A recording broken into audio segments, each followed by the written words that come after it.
শুরু করি, বাকিরা আসুক। আমরা গতদিন হলো তোমার ডেভেলপমেন্ট লেন্থ কিভাবে বের করে সেটা অ্যাকচুয়ালি দেখছিলাম।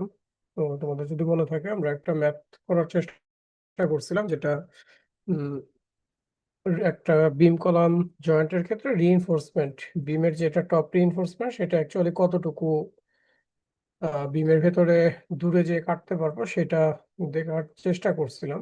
তো আজকে আমরা একটা অপোজিট জিনিস নিয়ে চিন্তা করব। সেটা হলো যে গত দিনের প্রবলেমটাকে যদি আমি একটু ট্রিট করি, যে এই যে জায়গাটা আছে, হুম, এই জায়গাটা এলডি ডিস্টেন্স হচ্ছিল আমরা রডটা কাটতে হয়েছিল। কারণ আমরা চিন্তা করছিলাম যে এই জায়গায় যদি রড কাটি, তাহলে এই জায়গাতে যে ফোর্সটা তৈরি হবে সেটা জেনারেলি হওয়ার কথা হচ্ছিল ASFY। এবং এই ফোর্সটা যাতে রেডি হয় বা তৈরি হয় সেই কারণে আমি আসলে এলডি ডিস্টেন্সে যে আবার এটা কেটে ফেলছিলাম। মিনিমাম এলডি ডিস্টেন্সে কাটতে হবে। তো সিমিলার ওয়েতে আমি যদি অপোজিট জিনিসটা চিন্তা করি, যে এই জায়গাতে যে রডটা আছে, that's mean এই ভিতরের রডটা, হুম, এইটাকেও কিন্তু আসলে এখানে একটা ইন্টারনাল ফোর্স তৈরি করতে হবে, ASFY। তো প্রবলেমটা হলো এই যে রডটা আছে, এই রডটা কিন্তু এখানে আমার যদি ভুল না করি এটা অ্যাপ্রক্সিমেটলি 78 ইঞ্চির মতো প্রয়োজন ছিল। গতদিন আমরা ক্যালকুলেট করে বের করছিলাম। এখন একই রড তো এইদিকেও আছে, এইদিকেও আছে, তার মানে ডেভেলপমেন্ট লেন্থ যদি আমি বের করি আমার এদিকেও আসলে 78 ইঞ্চি রড লাগবে। কিন্তু কলামের ভিতরে আমার আসলে অ্যাভেলেবেল আছে মাত্র 21 ইঞ্চি। তো এই প্রবলেমটাকে আসলে কিভাবে সলভ করা যায়? তো এই প্রবলেমটাকে সলভ করার জন্য আমরা প্রথম দিন যেটা ডিসকাস করছিলাম, যে আমরা একটা রডকে এভাবে সোজাও রাখতে পারি, আবার এরকম সোজা করে একটু বাঁকায় দিতে পারি, 90 ডিগ্রিতে বাঁকায় দিতে পারি। এই যে 90 ডিগ্রিতে বাঁকায় দিচ্ছি, এই অংশটাকে আমরা জেনারেলি বলি হুক। তো আমরা আজকে চেষ্টা করব যে হুক আসলে যদি প্রোভাইড করি সেই ক্ষেত্রে ডেভেলপমেন্ট লেন্থ কত আসে সেটা বের করার জন্য। তো আমরা ওইটা একটু দেখার চেষ্টা করি আগে, যে কিভাবে কোড, কিভাবে কি বলে যে আমাদের কিভাবে কি করতে হবে। তো আমরা এই এই যে হুকের কথাটা বললাম, এই হুকটা আসলে কেন প্রয়োজন হয় একটা অলরেডি বলে ফেললাম তোমাদেরকে। তো আরো কিছু স্পেসিফিক রিজন থাকে, বা কিছু কিছু জায়গা আছে যে জায়গাগুলোতে আমরা এই হুকটা প্রয়োজন পড়ে। তো একটা হচ্ছিল যে বিমের টপ যে রিইনফোর্সমেন্টটা আছে, যেটা আমি বললাম যে কলামের ভেতরে আসলে এনাফ জায়গা থাকে না, আমার এরকম রিইনফোর্সমেন্ট হচ্ছিল বাঁকাইতে হয়। তো এটাকে আমি হুক বলতেছি। তার মানে ফ্লেক্সারাল রিইনফোর্সমেন্ট আবার হুক প্রয়োজন হয়, যেটাকে আমি বেন্ডিং মোমেন্টের জন্য জেনারেলি প্রয়োজন হয় বিমের। তো এই যে বেন্ডিংটা হবে, এই জায়গা রডটাকে যে বেন্ড করব, এই বেন্ডটা আসলে দুইটা ভাবে করা যায়। একটা হলো 90 ডিগ্রি করে হুক দিতে পারি, আর একটা হলো 180 ডিগ্রি হুক দিতে পারি। তো এই দুইটার যে কোনো একটা হুক আমি প্রোভাইড করতে পারি, কিন্তু এই হুকটা জেনারেলি প্রোভাইড করা হয়, এটা 90 ডিগ্রি হুক। তো এই যে 90 ডিগ্রি হুক যখন আমি প্রোভাইড করব, সেই ক্ষেত্রে আমার স্পেসিফিক কিছু রুলস আছে, কোড যেটা অ্যালাউ করে। যেমন এই যে রডটা তুমি দিবা, এই রডের ডায়ামিটার ডিবি। আমরা 9 নাম্বার বার, 10 নাম্বার বার, বিভিন্ন টাইপের বার ইউজ করি। তো এটা তার ডায়ামিটারটা। তো এই যে ডায়ামিটার, এইটার উপর ডিপেন্ড করে এইখানে আসলে কত রেডিয়াসে বাঁকানো হবে এটা ডিপেন্ড করে। তো এই জায়গার যে আহ, বাঁকানো অংশটা, এটাকে যদি একটা সার্কেল চিন্তা করি, এইটার ডায়ামিটার হবে ডি। এবং এই ডিটা বলা কি মিনিমাম ইনসাইড বেন্ড ডায়ামিটার। তো সেইটা বিভিন্ন টাইপের রিইনফোর্সমেন্টের জন্য, টাইপ বলতে বিভিন্ন সাইজের রিইনফোর্সমেন্টের জন্য বলা আছে। যে নাম্বার 9, 10, 11 হলে কি হবে, 3 থেকে 8-এর মধ্যে কি হলে, যেমন এটা বলা আছে 6 টাইম বার ডায়ামিটার, তাহলে এটা আমরা জেনারেলি বলি 6 ডিবি। এটা হলো 8 টাইমস বার ডায়ামিটার, 8 ডিবি। তো এতটুকু করে বাঁকাইতে হবে। আর সাথে যেটা বলতেছে যে যেখানে যে আমার বাঁকানো শেষ হয়ে যাবে এরপরে একটা হুকের সাথে এক্সটেনশন দিতে হবে, যে এক্সটেনশনটা হচ্ছিল যে ডায়ামিটারের রড তার 12 গুণ দিতে হবে। সো এটাকে 12 ডিবি পরিমাণ বাড়াইতে হবে। ঠিক একইভাবে আমি যদি 180 ডিগ্রি হুক দেই সেটার ক্ষেত্রেও আবার একটা কন্ডিশন বলা আছে, এবং 90 ডিগ্রি হুকের ক্ষেত্রে এই এক্সটেনশনটা বলতেছে যে 4 ডিবি হবে, বাট ক্যালকুলেট করে যাই আসুক না কেন 2.5 ইঞ্চি থেকে বড় হতে হবে। সো এই কন্ডিশন দিয়ে আমরা ফ্লেক্সারাল রিইনফোর্সমেন্ট গুলো ইন জেনারেল চিন্তা করি। পাশাপাশি যদি আমাকে বলা হয় যে শুধু কি আসলে ফ্লেক্সারাল রিইনফোর্সমেন্টেই আমার রড বাঁকাইতে হয় এভাবে হুক করে, নাকি অন্য কিছু, এটা আসলে অন্য জায়গাতেও প্রয়োজন হয়। তো তোমাদের এই ফিগারের ভিতরেই দেখো যে এক্সাম্পল আছে। আমি যদি দেখি যে এই যে স্টিরাপ যেগুলো আমি দিচ্ছি, এই স্টিরাপ গুলো কিন্তু আসলে 90 ডিগ্রি করে হচ্ছিল বাঁকায় নেওয়া হয়, ঠিক আছে? তো এখানেও 90 ডিগ্রি করে জেনারেলি এইভাবে বাঁকায়, বাট বিভিন্ন এক্সাম্পল আছে, আমরা পরের স্লাইডে যে দেখি যে শেয়ার রিইনফোর্সমেন্ট আসলে কিভাবে বাঁকানো যায়। তো শেয়ার রিইনফোর্সমেন্টে এখানে যে ছবিগুলা দেখতেছো এখানে অনেকগুলা কন্ডিশন, অনেকগুলা ব্যাপার আছে, বাট মেইনলি 3 টাইপের বেন্ডিং। একটা হচ্ছে 90 ডিগ্রি বেন্ডিং। এই 90 ডিগ্রি বেন্ডিং ডিপেন্ড করতেছে যে কতবার সাইজ তোমার আছে তার উপর ডিপেন্ড করে তার এক্সটেনশনটা চেঞ্জ হচ্ছে। একটা 12 ডিবি আছে, আর একটা হচ্ছে 6 ডিবি। আর একটা হতে পারে প্রায় তোমার 180 ডিগ্রি বেন্ড করছে। এটা যেহেতু স্ট্রেট ছিল পুরা এই পর্যন্ত হচ্ছে বেন্ড করে ফেলছে 180 ডিগ্রি। আর এইটার সাথে আর একটা জিনিস হতে পারে, সেটা হচ্ছে যে 135 ডিগ্রি বেন্ড। 135 ডিগ্রি বেন্ড, এটা দেখো 90 ডিগ্রি বেন্ড এবং 180 ডিগ্রি বেন্ডের মাঝামাঝি একটা জায়গা, যে 135 ডিগ্রি। এবং জেনারেলি আর্থকোয়াক প্রোন এরিয়া যেগুলো, তার মানে যেই জায়গাগুলোতে হচ্ছে আর্থকোয়াক হয় বেশি, ফর এক্সাম্পল বাংলাদেশে আমরা ধরেই নিই যে আসলে প্রচুর আর্থকোয়াকের প্রবাবিলিটি আছে। আর্থকোয়াক কখনোই তুমি মেজার করতে পারবে না যে আসলে হবে কি না না হবে, বাট প্রবাবিলিটি দিয়ে আসলে এটা প্রবাবিলিস্টিক চিন্তা করা হয় যে আর্থকোয়াক হবে কিনা। তো সেই পয়েন্ট অফ ভিউ থেকে বাংলাদেশে প্রায় 100 বছর আগে হচ্ছিল বড় আর্থকোয়াক হয়েছে। সো পটেনশিয়াল আছে যে আবার আর্থকোয়াক হবে। তো সেই পয়েন্ট অফ ভিউ থেকে বাংলাদেশকে আমরা ঝুঁকিপূর্ণ এলাকা হিসেবে চিন্তা করি। তো এরকম ঝুঁকিপূর্ণ এলাকার জন্য সব সময় বলা হয় যে এই 135 ডিগ্রি অ্যাঙ্গেলটা মেনটেন করার জন্য। সো তোমরা এখানে একটা প্র্যাকটিক্যাল এক্সাম্পল দেখতে পাচ্ছ যে একটা তারা হচ্ছিল টাই বা স্টিরাপ তৈরি করছে, কিন্তু এটার অ্যাঙ্গেলটা হচ্ছিল কত 135 ডিগ্রি অ্যাঙ্গেলের মতো করে দিচ্ছে। তো সবসময় হচ্ছিল এই জিনিসটা মেনটেন করার চেষ্টা করবা, যে এখানে যে এক্সটেনশন গুলা দেয়া হয়েছে সেই এক্সটেনশন গুলা ঠিক মতো প্রোভাইড করার জন্য। তো যারা বিভিন্ন সময় হয়তো বা কত 2-1 বা 2-2-তে ডিটেলস অফ কনস্ট্রাকশন বা এই কাজগুলোতে গেছো সাইটে, তারা হয়তো বা এগুলো একটু দেখতে পাইছো যে কত কিভাবে কিভাবে করে। তো এইখানে আসলে কিছু জিনিস আছে যেগুলো তোমাকে মেনটেন খুব ভালো মতো করতে হবে। যেমন এইখানে যে দৈর্ঘ্যগুলো দেওয়া আছে এক্সটেনশনের, সেগুলো জেনারেলি বলতেছে 6 ডিবি বা 12 ডিবি। তো এটা বলা আছে মিনিমাম। তো মিনিমাম বললে আমাকে এতটুকু হচ্ছিল দিতেই হবে, এর চেয়ে কম আমি আসলে দিতে পারবো না। তো এখন কম যেহেতু দিতে পারবো না, বেশি কি দিতে পারবো? ফর এক্সাম্পল এটাকে দেওয়া সম্ভব কিনা এছাড়া একটু বলো তো।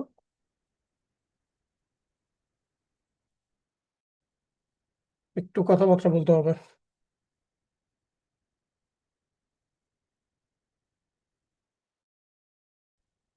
তোমরা কি শুনতে পাচ্ছ? আর যদি কাস্টিং করতে সমস্যা না হয় তাহলে তো দিতে পারার কথা। ওকে। সো কাস্টিং করতে ডেফিনেটলি প্রবলেম হবে। সো এখানে ইফ বলা যাবে না, কাস্টিং করতে ডেফিনেটলি প্রবলেম হবে, কারণ তোমার এটা যদি কলাম হয়, কলামে তুমি যখন ঢালাই করবা স্বাভাবিকভাবে তোমার কোর্স এগ্রিগেট যেগুলো আছে এই অংশটাতে বাড়ি খাবে, তাই না?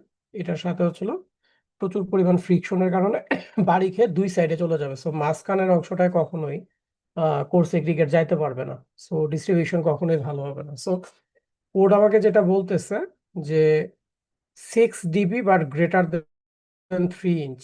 সো আমার 6 ডিবি অথবা 3 ইঞ্চ যেটা বড় হয় আমি সেখানে যে আসলে থাকাটা বেটার। সো এটা ইন্টেনশনালি আমরা বড় দিয়ে তেমন কোনো লাভ পাবো না, বরং হচ্ছিল ক্ষতি হবে।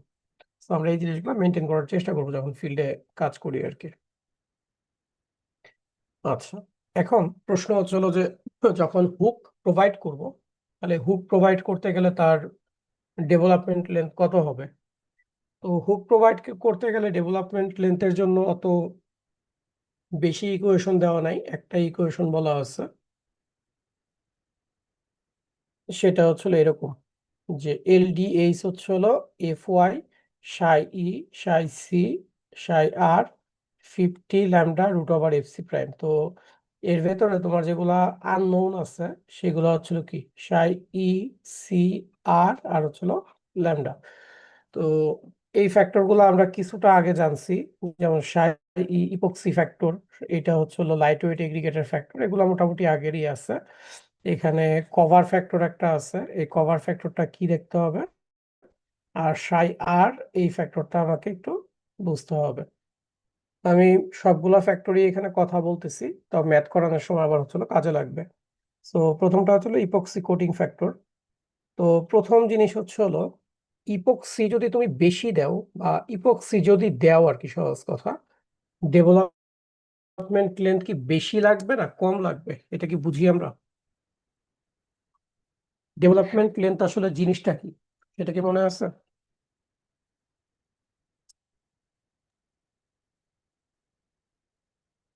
গতদিন বলছিলাম যে একটা স্টিল ইল্ড করার জন্য, ঠিক আছে, ঠিক যত পরিমাণ আহ রিইনফোর্সমেন্টের লেন্থ লাগে এমবেডমেন্টে, সেটাকে আমি ডেভেলপমেন্ট লেন্থ বলতেছি। তার মানে যে কোনো একটা কনক্রিটের ভেতরে আমি যদি, ফর এক্সাম্পল এটা যদি একটা কনক্রিট হয়, এটার ভিতরে একটা রডকে যদি আমি রাখি, ঠিক এলডি পরিমাণ রড যদি আমি কনক্রিটের ভেতর রাখি, তো যখন টান দিব প্রবাবিলিটি আছে যে এটা হচ্ছে হলো স্টিল ইল্ড করবে, দ্যাটস মিন এএসএফওয়াই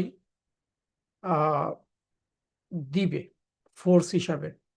এখন প্রশ্ন হচ্ছে হলো যে আমি যদি এই রডটাতে ইপক্সি দিয়ে দিই, তাহলে আমার এলডি কি বাড়বে না কমবে? বাড়াতে হবে। জেনারেলি বাড়ার কথা, কারণ তখন আসলে স্লিপ করার একটা সম্ভাবনা হবে, তার মানে ওই এলডিটা দিয়ে আসলে টেক কেয়ার করতে পারবে না স্ট্রেসটাকে, দেখা যাবে যে এটা আরো বেশি লেন্থ লাগবে। সো যখন তুমি ইপক্সি দিবা,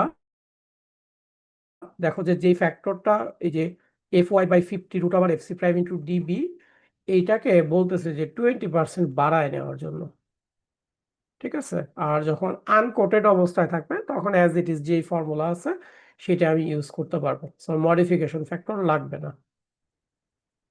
আচ্ছা, তারপরে যেটা বলতেছে যে কভার ফ্যাক্টর, কভার ফ্যাক্টর কি বলছে যে for number 11 bar smaller hooks, তার মানে 11 নম্বর বার অথবা তার থেকে স্মল যদি হয়, তারপরে বলতেছে যে with side cover normal to the plane of hook কি গ্রেটার দেন 2.5 ইঞ্চি। এটা একটা বিষয়, যে সাইড কভার হবে হচ্ছে হলো কত, 2.5 ইঞ্চির চেয়ে বড়। অ্যান্ড বলতেছে যে 90 ডিগ্রি হুক যদি হয়, সেটার ক্ষেত্রে with cover on bar extension beyond hook is greater than 2 inch. কথা এখানে আসলে কিওয়ার্ড গুলা খুব ইম্পর্টেন্ট। বলতেছে 90 ডিগ্রি হুকের ক্ষেত্রে with cover on the bar extension beyond hook greater than 2 inch. So এটা হচ্ছে হলো আমার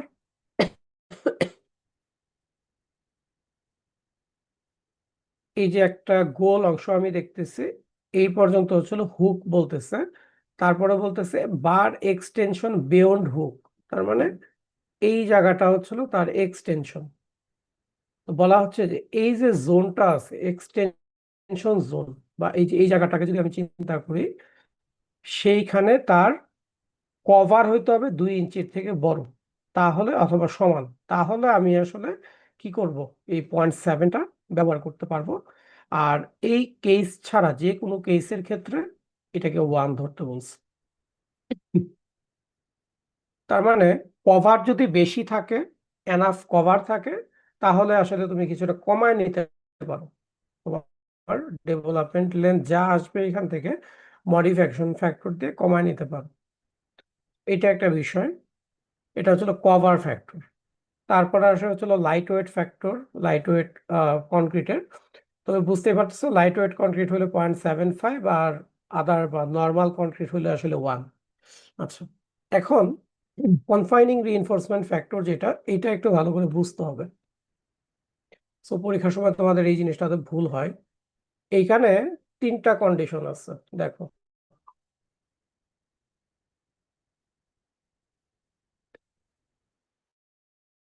প্রথমে বলতেছে যে 90 ডিগ্রি যদি হুক হয় সেটার ক্ষেত্রে কি হবে। তো 90 ডিগ্রি হুক হবে, পাশাপাশি 11 নম্বর বার অথবা স্মলার বার সাইজ হবে। তাহলে এর চেয়ে বার সাইজ কম হইতে হবে, 9 নম্বর এই 90 ডিগ্রি হুক আর হচ্ছিল বার বার সাইজ হচ্ছিল 11 বা তার চেয়ে কম। আচ্ছা, এখন এই কন্ডিশনে তারা বলতেছে যে দুইটা কন্ডিশন, আইদার 1 হবে অথবা 2 হবে। আমি কন্ডিশনগুলোর পরে যাব। 1 অথবা 2, এই দুইটার যে কোনো একটা যদি হয় সেই ক্ষেত্রে 0.8 হবে। আর যদি 180 ডিগ্রি হুক হয় সেটার ক্ষেত্রে একটা কন্ডিশন আছে, সেই ক্ষেত্রে বলতেছে 0.8 হবে। আর এই দুইটা কন্ডিশনের বাদে এখানে অনেকগুলো কিন্তু অর আছে, তাই না? আইদার অর আছে, তার মানে এই কন্ডিশনগুলোর বাইরে যে কোনো কিছুর জন্য আসলে 1 হবে। তো এখন আমরা ধীরে ধীরে যখন ম্যাথ করব এই জিনিসগুলো আমি আসবো, এইটা স্পেশালি আমাদের হচ্ছিল কাজে লাগবে একটু পরেই। আচ্ছা, তাহলে আমরা এই ফিগারগুলো আমি ম্যাথ করার সময় একবারে হচ্ছিল তোমাদেরকে বুঝাবো। তো এই চারটা ফ্যাক্টর আমার হচ্ছিল প্রয়োজন লাগবে। এই চারটা ফ্যাক্টর দিয়ে আমি ইচ্ছা করলে আমার হুকের জন্য যে ডেভেলপমেন্ট লেন্থ আছে সেটাকে বের করতে পারবো। আমরা আমাদের প্রবলেমটাকে একটু দেখি এখন। এই কন্ডিশনগুলো আমি পরে, যেটা বললাম, ডিসকাস করব। আমরা প্রবলেমটা নিয়ে শুরু করি এখন। বলতেছে যে একটা বিম কলাম জয়েন্ট, সেম জিনিস যেটা গতদিন আমরা করছি, যে এটাকে ডিজাইন করা হয়েছে। ডিজাইন করার কারণে এটার যতটুকু রিইনফোর্সমেন্ট লাগে তার চেয়ে আমরা একটু রিইনফোর্সমেন্ট বেশি দিছি, দিয়ে এরকম একটা ফর্মে আসছে। গতদিন আমরা বের করছিলাম যে এলডি কত হবে। আজকে আমাকে বলছে যে এই কলামের এইখানে এলডিএইচ কত হবে। তার মানে আমার হচ্ছে হলো হুক সহ ডেভেলপমেন্ট প্ল্যান কত হবে। খুব সিম্পল। আচ্ছা, তো প্রথমেই আমি যেটা দেখব আগের ইকুয়েশনে, যে আমার এফ ওয়াই জানা আছে, এফ সি প্রাইম জানা আছে, শুধু চারটা ফ্যাক্টরকে ফোকাস করতে হবে: সাই ই, সাই সি, সাই আর এবং ল্যামডা। তো এইখানে বলা আছে হচ্ছিল তোমার নর্মাল ওয়েট কনক্রিট। ঠিক আছে, এফ সি প্রাইম যেটা নর্মাল ওয়েট কনক্রিট বলা আছে, তার মানে সাই ফ্যাক্টর 1 হবে। যেহেতু আরসিসি বলা আছে, ইপক্সি থাকবে না, তাহলে আনকোটেড বারের জন্য সাই ই হচ্ছে হলো 1 হবে। এগুলো খুব কমন গুলো আমি বলে দিচ্ছি। তার মানে এইটা ল্যামডা এবং সাই ই খুব একটা আমার জন্য প্রবলেম না। আমার জন্য মেইন প্রবলেম হচ্ছিল এই দুইটা, যে কভার ফ্যাক্টর কত আর হচ্ছিল কনফাইনিং রিইনফোর্সমেন্ট ফ্যাক্টর কত। তো এখানে আমরা যদি একটু ডিটেলস দেখার চেষ্টা করি, যেটা বললাম যে ইপক্সি কোটিং ফ্যাক্টর হচ্ছিল আমার জন্য 1 হবে, যেহেতু কোনো ধরনের ইপক্সির কথা আমাকে বলা নাই। আর নর্মাল ওয়েট কনক্রিটের জন্য ল্যামডা হচ্ছিল 1 হবে। তাহলে এখন প্রশ্ন হচ্ছিল কনক্রিট কভার কেন 0.7, আর কনফাইনিং ফ্যাক্টর হচ্ছিল কেন 1। এই দুইটা জিনিস আমাদেরকে ব্যাখ্যা করতে হবে। তাহলে আমরা কনক্রিট কভার ফ্যাক্টর কি বলছি। কনক্রিট কভার ফ্যাক্টর আমাকে বলছিল যে যদি 90 ডিগ্রি হুক হয় এবং সেটার কভার যদি বার এক্সটেনশনে 2 ইঞ্চির সমান অথবা বড় হয়, তখন আসলে আমি 0.7 ইউজ করতে পারবো। তা আমার এই যে ম্যাথটা দেয়া আছে, এই ম্যাথের এখানে কিন্তু খুব সিম্পল ওয়েতেই বলে দেওয়া আছে যে আমার কভার কত। এই জায়গাটাতে বলা আছে 2 ইঞ্চ ক্লিয়ার। তার মানে এই যে রড আছে, এই রডের পর থেকে 2 ইঞ্চি হচ্ছিল ক্লিয়ার কভার আছে, যেটা আমার ক্রাইটেরিয়াতে ফুলফিল করে, যে 2 ইঞ্চি বা তার চেয়ে বড়। তাহলে আমার ফ্যাক্টরটা হবে হচ্ছিল 0.7। তার কারণে আমি ফ্যাক্টরটা নিচ্ছি হলো 0.7। ঠিক আছে, আর কনফাইনিং রিইনফোর্সমেন্ট ফ্যাক্টরটা আমার লাগবে। আচ্ছা, আমি এই জায়গাতে একটু পজ দেই, তোমরা কি বুঝতেছো আমি যা বলতে চাচ্ছি?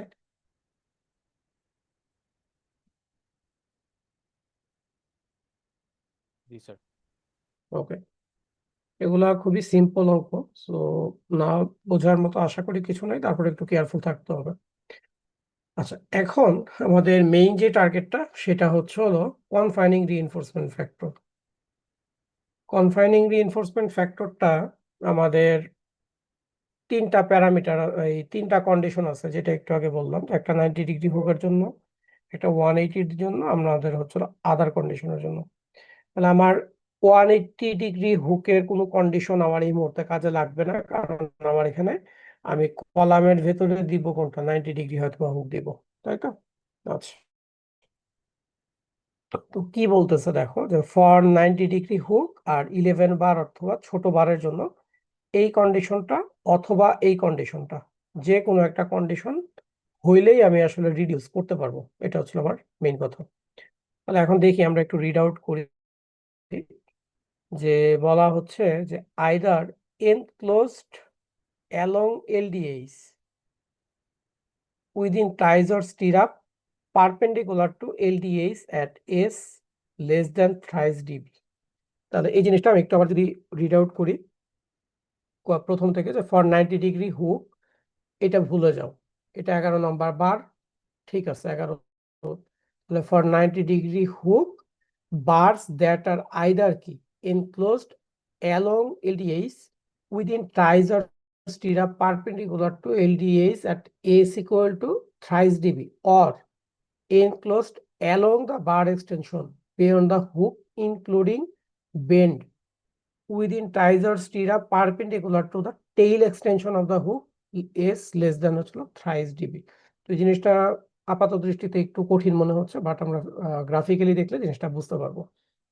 এক নাম্বার যেটা বলছে সেটা হলো, দেখো এই যে তোমার রিইনফোর্সমেন্টটা, এই রিইনফোর্সমেন্টটা বলা হচ্ছে যে এইখান থেকে এলডিএইচ ডিস্টেন্সে কাটতে হবে যদি আমি এনাফ স্ট্রেংথ পাইতে চাই। তো বলা হচ্ছে যে যদি এলডিএইচ এর পারপেন্ডিকুলার ডিরেকশনে যে রিইনফোর্সমেন্ট বা শেয়ার রিইনফোর্সমেন্ট গুলো থাকবে, সেটার স্পেসিং যদি থ্রাইস ডিবি এর থেকে ছোট হয়, ঠিক আছে, সেই ক্ষেত্রে আমি এই ফ্যাক্টরটা ইউজ করতে পারবো।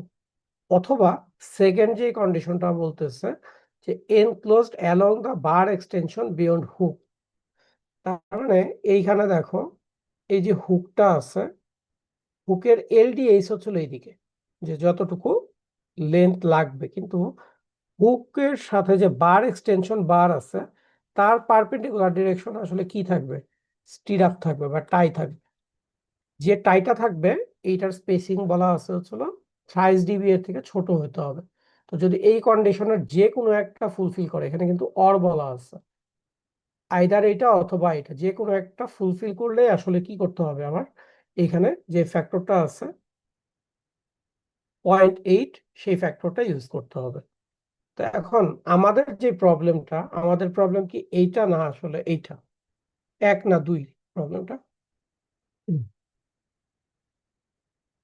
আমরা যে প্রবলেমটা করতেছি এটা একটা বিম কলাম জয়েন্টের প্রবলেম। সো আমরা এলডিএইচ বের করতেছি এখানে, সো আমাদের প্রবলেমটা আসলে 2 নাম্বার, আমরা বিম প্রবলেম করতেছি না। তো এখন আমাদের ক্ষেত্রে যেটা বলা আছে দেখো, এখানে যে শেয়ার রিইনফোর্সমেন্ট দেওয়া থাকে সেটার স্পেসিং বলা আছে বার ডায়ামিটারে 3 টাইমস এর চেয়ে কম হতে হবে। তাহলে আমরা যেই প্রবলেমটা এখন আসলে করতেছি, এইখানে দেখো যে তোমার স্পেসিফিক ভাবে এই যে রডটা আছে, এই রডটা যে বাঁকা হয়ে গেছে, এর ভেতরে কোনো পারপেন্ডিকুলার আর রড নাই। লাস্ট রড এটা, আবার এই দিক থেকে যখন রড আসতেছে লাস্ট রড এইটা, এটার ভেতরে কিন্তু আর আলাদা কোনো রড আসলে দেওয়া নাই। তার মানে এস ইকুয়াল টু যে লেস দ্যান 3 ডিবি হবে, এখানে আসলে কোনো রিইনফোর্সমেন্টই আসলে দেওয়া নাই, ঠিক আছে? তো যেহেতু কোনো রিইনফোর্সমেন্ট দেওয়া নাই, তাহলে আসলে আমার এই কন্ডিশনের মধ্যে ফুলফিল করবে না। তাহলে এই কন্ডিশনে যদি ফুলফিল না করে, সেই ক্ষেত্রে আমার 180 ডিগ্রি হুকও এটা না। সো প্রথমটাও ভ্যালিড না, সেকেন্ডটাও ভ্যালিড না। সো আলটিমেটলি আমার ভ্যালিড হবে থার্ড, আদার। তাহলে ওয়ান হবে আমার জন্য ফ্যাক্টর। সো আলটিমেটলি আমার জন্য কনফাইনিং রিইনফোর্সমেন্ট ফ্যাক্টরটা ওয়ান। হ্যাঁ, যদি এখানে আমার স্টিরাপ থাকতো এবং তার যদি আমি স্পেসিং দেখতাম হচ্ছিল 30 ডিবি এর থেকে ছোট, তখন আমি 0.8 ইউজ করতে পারতাম। ঠিক আছে, তো আলটিমেটলি আমি যদি ওই ফ্যাক্টরগুলো সব বসায় দিই, যে FY জানি আমি 60,000, সাই ই যেটা ইপক্সি ফ্যাক্টর 1, তারপর সাই সি যেটা কনক্রিট কভার ফ্যাক্টর 0.7, সাই আর হচ্ছিল 1, আর ল্যামডা হচ্ছিল 1, FC প্রাইম হচ্ছিল 4,000, আর 11/8 হচ্ছিল আমার বার ডায়ামিটার, যেটা হচ্ছিল 11 নম্বর বার ছিল। আলটিমেটলি 18.3 ইঞ্চি এই জিনিসটা হচ্ছিল আমার লাগবে। এখন দেখো, আমরা এই সেম জিনিসটাকে আগে যখন ক্যালকুলেট করছিলাম তখন আসছিল অ্যাপ্রক্সিমেটলি কত, দেখো 80 ইঞ্চি বা 84 ইঞ্চি। যখন আমি হুক ছাড়া ডেভেলপমেন্ট লেন্থ করতেছি, 84 ইঞ্চির মতো আমার ডেভেলপমেন্ট লেন্থ লাগে, কিন্তু একই রিইনফোর্সমেন্ট কি লাগতেছে, তার মানে আমি এটার ভেতরে কি করতে হবে, আমার ডেভেলপমেন্ট লেন্থটা দিতে হবে। এখন একটা জিনিস দেখো, এই যে তোমাদের গতদিন যেটা দেখাইছিলাম যে reduction of development length for excess reinforcement, আমরা গতদিন যেটা করছিলাম যে আমরা এলডি রিকোয়ার্ড তৈরি করে AS required by AS provided দিয়ে মাল্টিপ্লাই করে আমরা আসলে এলডি রিকোয়ার্ড প্রোভাইডেডটা বের করছিলাম। রিসেন্ট যে এসিআই কোডগুলো আছে, এই এসিআই কোডগুলোতে আমাকে বলছে যে কিছু কিছু জায়গায় এই রিডাকশনটা ব্যবহার না করতে। জেনারেল ওকে আছে, কিন্তু কিছু কিছু জায়গায় এই রিডাকশনটা না করতে বলছে। তার মধ্যে আমাদের এই যে হুক কন্ডিশনটা পড়ে, যে ফর হুকড অ্যাঙ্কর ডিফর্ম বারের জন্য বলছে যে এই রিডাকশন ফ্যাক্টরটা ব্যবহার না করতে। সো আমরা এখানে পার্টিকুলারলি কোনো রিডাকশন ফ্যাক্টর ব্যবহার করব না। সো এইখানে দেখো, এই জন্য আমি লিখে দিয়েছি যে no reduction is required as hook is used. তো এই জায়গাটাতে একটু নোট নাও, তোমাদের পুরাতন যে লেকচারটা আছে সেই লেকচারে দেখো যে এখানে একটা রিডাকশন ফ্যাক্টর ইউজ করা আছে। তোমাদের সামনে কি লেকচার ম্যাটেরিয়ালটা আছে? তো লেকচার ম্যাটেরিয়ালে দেখো যে ওইখানে আমরা আগে যেরকম রিডাকশন করছিলাম, একটা রিডাকশন করা ছিল। এই রিডাকশনটা according to new ACI code এটা আসলে আর হবে না। তোমাদের এই স্লাইডটাও খুব সম্ভবত তোমাদের ইসে নাই, কি বলে এটা, পুরাতন যে স্লাইড আছে সেখানে নাই। সো সম্ভব হলে এটার একটা স্ক্রিনশট নিয়ে রাখো বা একটা ছবি তুলে রাখো, একজন তুলে রাখো, বাকিরা শেয়ার করবা গ্রুপে। সো হুকের ক্ষেত্রে আমরা হচ্ছিল এই রিডাকশন ফ্যাক্টরটা ব্যবহার করতে পারবো না এখন। সো এখন হচ্ছিল আমরা রিডাকশন ফ্যাক্টরটা বাদ দিয়ে দিব ওই হুকের জন্য। আলটিমেটলি আমার এই জায়গাতে প্রায় 18 ইঞ্চির মতো হচ্ছিল হুকড অবস্থায় রিইনফোর্সমেন্ট এমবেডমেন্ট লাগবে। ফার্দার আমাদেরকে যেটা বলছে যে হুক যেটা আমি প্রোভাইড করব এটা ডিটেইলিংটা দিতে। সো হুক যেটা আমি প্রোভাইড করব এটা ডিটেইলিংটা আসলে খুব সিম্পল জিনিস, যেটা আমরা একটু আগে দেখে আসছি। সেটা হলো যে আমার এইখানে টোটাল হচ্ছিল 21 ইঞ্চি ছিল কলাম সাইজটা। তাহলে আমার প্রশ্ন হচ্ছিল যে এই জায়গা থেকে আমি আসলে কত, আমার আসছিল হচ্ছিল 18.3 ইঞ্চি আমাকে রাখতে হবে। তো জেনারেলি আমরা জানি যে আমাদের কভার দেয়া ছিল 2 ইঞ্চি, তাহলে অ্যাভেলেবেল জায়গা আছে হচ্ছিল কত, 19 ইঞ্চি। তো আমার যেহেতু রিকোয়ারমেন্ট 18.3, আমার কভার 2 বাদ দিলে আলটিমেটলি দিতে পারি আমি 19, তাহলে আমি 19 ইঞ্চি পর্যন্তই আসলে রিইনফোর্সমেন্টটাকে দিব।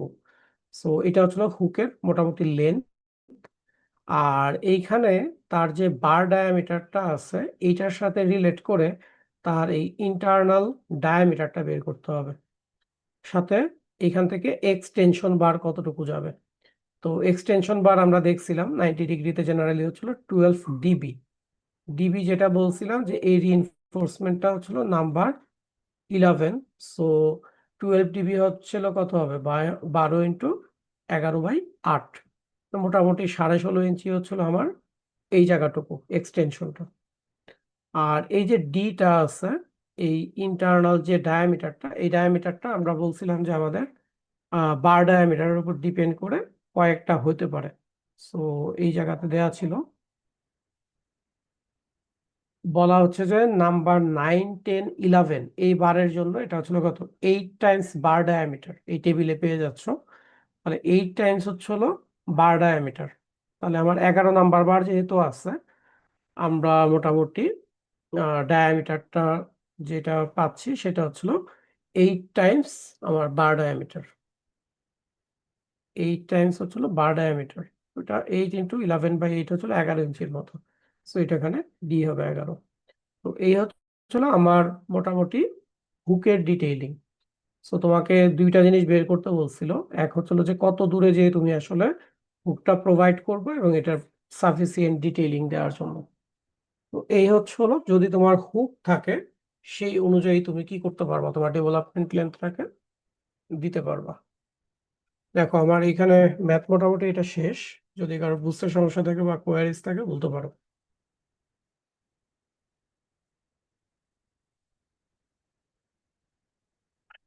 বুঝা গেছে?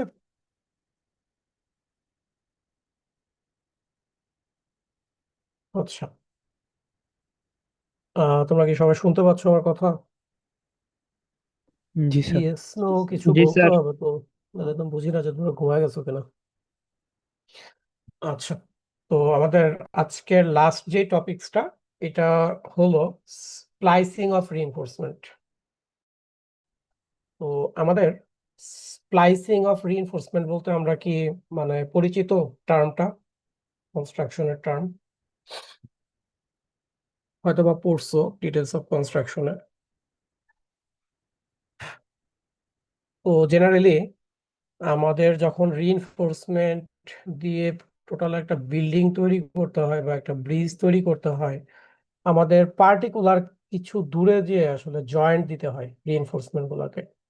কারণ আমরা যে রিইনফোর্সমেন্ট গুলা বাজারে পাই আসলে এটা হলো অ্যাবাউট 40 ফিট, জেনারেলি 37 ফিটের মতো থাকে, সরি 39 ফিটের মতো মোটামুটি থাকে। জেনারেল বল হিসাবে বলা যায় যে 40 ফিট আমরা এক একটা রড।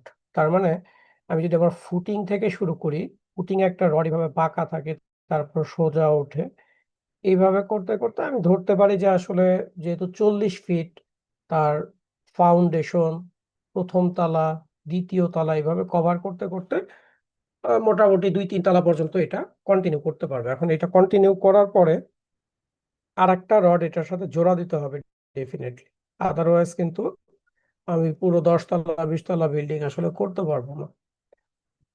এখন এই যে জয়েন্টটা আমি দিচ্ছি, এই জয়েন্টটাকে আমরা বলি হচ্ছিল স্প্লাইসিং। এখন এই স্প্লাইসিং গুলা যখন করব, আমাদের বেশ কয়েকটা মেথড আছে স্প্লাইসিং করার জন্য। একটা তোমাদের কাছে খুবই পপুলার, তোমরা হয়তো বা জানো, সেটা হচ্ছে যে জায়গাগুলোকে আমরা টাই করে দিই, জিআই গুণা দিয়ে টাই করে দিই। সেকেন্ড একটা অপশন হতে পারে যে এখানে আমরা ওয়েল্ডিং করে দিব, একদম ঝালাই করে দিব।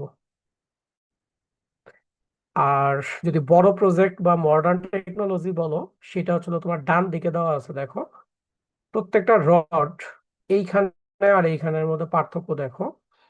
রড যেহেতু টিপ টু টিপ করা যাচ্ছে না, একটা রড আমি নিলাম, এইটার মাথা এবং এটার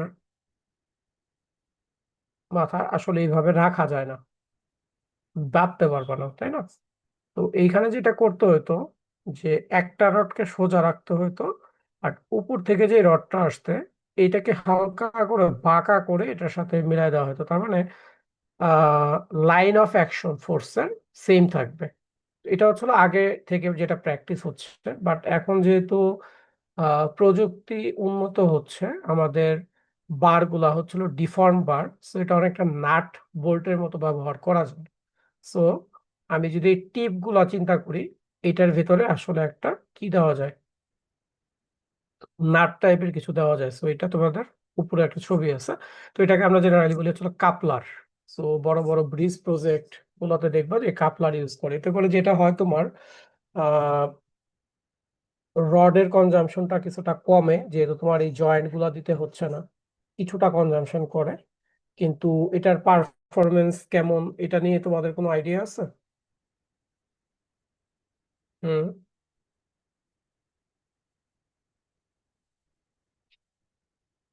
একটু কথাবার্তা বলো। আচ্ছা, রিসেন্টলি হংকং এ খুব সম্ভবত একটা আন্ডার কনস্ট্রাকশন বিল্ডিং আর্থকোয়াকের সময় ভেঙে পড়ছিল। বেশি দিন না, হয়তো বা উইদিন 6 মান্থস, যেটা আমার মনে আছে, 6 মাস বা 1 বছরের ভিতরে। তোমাদের কি মনে আছে? তো ওই বিল্ডিংটা পুরাটা এই কাপলার বেসড ছিল, এবং তাদের ভাষ্য মতে এই কাপলারের যত জয়েন্ট গুলো আছে এগুলা, যেটা আন্ডার কনস্ট্রাকশন ছিল পুরো বিল্ডিংটা, এই কাপলারের কারণে বিল্ডিংটা হচ্ছিল মেইনলি ভালো পরিমাণ শেক আসার কারণে, গ্রাউন্ড শেকিং আসার কারণে বিল্ডিংটা কলাপস করছে। সো এইটা এখনো প্রুভেন, কিন্তু রিসেন্ট কিন্তু এটা নিয়ে বেশ কথাবার্তা হচ্ছে যে এটা আসলে পারফরমেন্স হয়তো বা আর্থকোয়াকের পয়েন্ট অফ ভিউ থেকে খুব একটা ভালো না। সো বড় প্রজেক্টে এগুলা ব্যবহার করতে গেলে আসলে তোমাকে সাফিসিয়েন্ট এক্সপেরিমেন্টাল ডেটা লাগবে। সো এটা বাংলাদেশে বড় প্রজেক্ট গুলো ছাড়া খুব বেশি আসলে ব্যবহার করা হয় না। তো যাই হোক, এখন এই যে জয়েন্ট গুলো আমি দিব, এই জয়েন্ট গুলোর কিছু স্পেসিফিক জায়গা আছে, যে জায়গাতে আমি দিতে পারবো। কিছু স্পেসিফিক জায়গা আছে আমাকে অ্যাভয়েড করতে হবে। এখন ফার্স্টেই আমার একটু জানা দরকার যে আসলে কোথায় কোথায় আমি জয়েন্ট গুলাকে দিব না।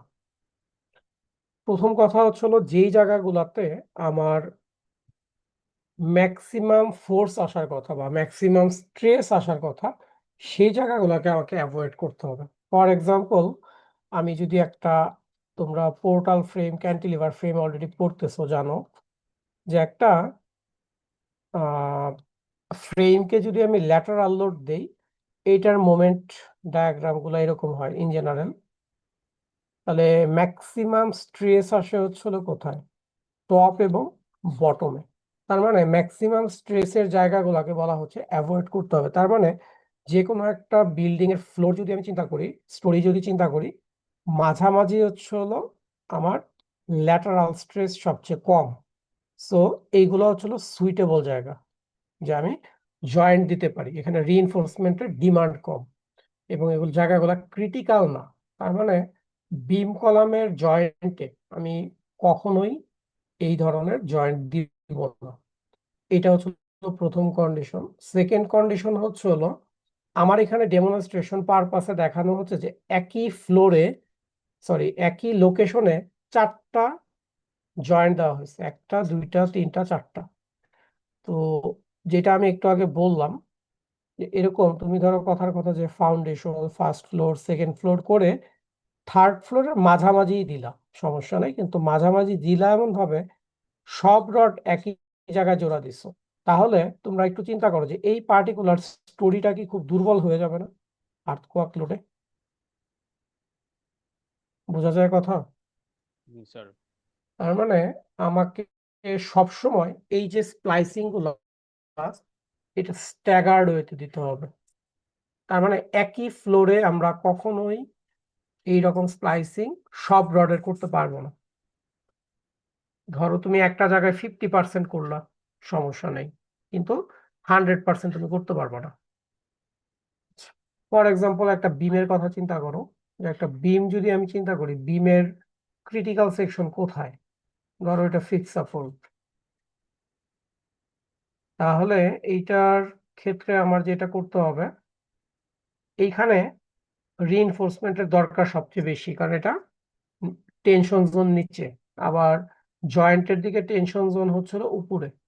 তার মানে এই জায়গাটা হচ্ছিল ক্রিটিক্যাল, এই জায়গাটা হচ্ছিল ক্রিটিক্যাল। সো যখন তুমি বটম রিইনফোর্সমেন্টকে জয়েন্ট করবা, এই জায়গাটাকে করা যাবে না ক্রিটিক্যাল সেকশনে। আবার যখন টপ রিইনফোর্সমেন্টকে তুমি জয়েন্ট করবা, এই জায়গাটাতে জয়েন্ট দেওয়া, সরি, স্প্লাইসিং করবা, এই জায়গাটাতে করা যাবে না। সো এটার জন্য বেটার হলো মাঝামাঝি যে কোনো এক জায়গায় টপে করো, আর এটার জন্য হলো এই জায়গাটাতে করো। তার মানে তোমাকে আসলে বুঝে শুনে তারপরে কিন্তু স্প্লাইসিংটা করতে হবে। তো এই হচ্ছিল মোটামুটি কথাবার্তা, এগুলো একটু নিজেরা স্টাডি করবো, একটু স্টাডি করলে হয়তো আরো জানতে পারবো। ওকে, এখন আমাদের এইটার সাথে রিলেটেড যেই দুইটা জিনিস, যে আসলে এই যে আমরা কি বলে এটা স্প্লাইসিং করতেছি, স্প্লাইসিং করলে আসলে লোডটা কিভাবে ট্রান্সফার করে, এইটা আমাদের জন্য ইম্পর্টেন্ট। তো আমরা এখানে যেহেতু সব হ্যান্ড ক্যালকুলেশন দেখবো, আমাদের আসলে ল্যাটারাল লোড নিয়ে ওইভাবে কাজ করার সুযোগ নাই, আমরা কম্প্রেশন ফোর্সটাকে নিয়ে চিন্তা করি। সো দেখা গেল যে একটা কলামের ভেতরে আমি যদি দেখি যে টপ থেকে যখন রড এর উপরে তোমার হচ্ছে হলো ফোর্স আসবে, এই ফোর্সটা চেষ্টা করবে হচ্ছে হলো তার যত স্ট্রেস আছে, কম্প্রেশন স্ট্রেস, এইটা এন্ড এবং হচ্ছে হলো সাইড, এই বন্ডের থ্রোতে, যেটাকে আমরা গতদিন পড়ছিলাম যে বন্ড থাকতে হবে, বন্ডের থ্রোতে কনক্রিটে ছেড়ে দিবে। এবং পরবর্তী তার সাইডে, এটা কিন্তু অনেকটাই গ্যাপ দেখানো আছে, বাস্তবে কিন্তু এত গ্যাপ থাকে না, এটা জাস্ট দেখানোর জন্য দেখানো। এই কনক্রিট থেকে আবার এই স্ট্রেসটা কনভে করবে হচ্ছে পার্শ্ববর্তী যেই রিইনফোর্সমেন্টটা। তার মানে বুঝতে পারতেছো, যদি বন্ড এনাফ না থাকে তাহলে কিন্তু আসলে এই জায়গাটা কাজ করবে না। এই কারণে আমরা জেনারেলি যেটা করি যে রডটাকে খুব সুন্দর করে সিকিউরড করার জন্য এখানে আসলে টাই রড, সরি, জিআই ওয়্যার দিয়ে হচ্ছিল টাই করে দিই, যাতে এই দুইটার মধ্যে একটা ভালো পরিমাণ দূরত্ব না থাকে, কানেকশন থাকে। So, এবং চারদিকের কনক্রিট এটার সাথে খুব ভালো মতো বন্ডেড অবস্থায় থাকতে হবে। তার মানে তুমি যত অ্যানালাইসিসই করো না কেন, আলটিমেটলি তোমার ফার্স্ট ক্রাইটেরিয়া কিন্তু হচ্ছিল বন্ড। যদি এনাফ বন্ড না থাকে তাহলে আসলে তোমার এই যে আরসিসির যত অ্যাজাম্পশন আছে কোনোটাই আসলে ভ্যালিড হবে না। ঠিক আছে? তো এখন এই স্প্লাইসিং এর জন্য যে লেন্থটা লাগবে, এটা ক্যালকুলেট করার জন্য আমাদেরকে দুইটা জিনিসের মানে সমন্বয় করতে হবে। একটা বলা হচ্ছিল যে স্প্লাইস লেন্থ ইন কম্প্রেশন, আর সেকেন্ডটা বলা হচ্ছিল যে ডেভেলপমেন্ট লেন্থ ইন কম্প্রেশন।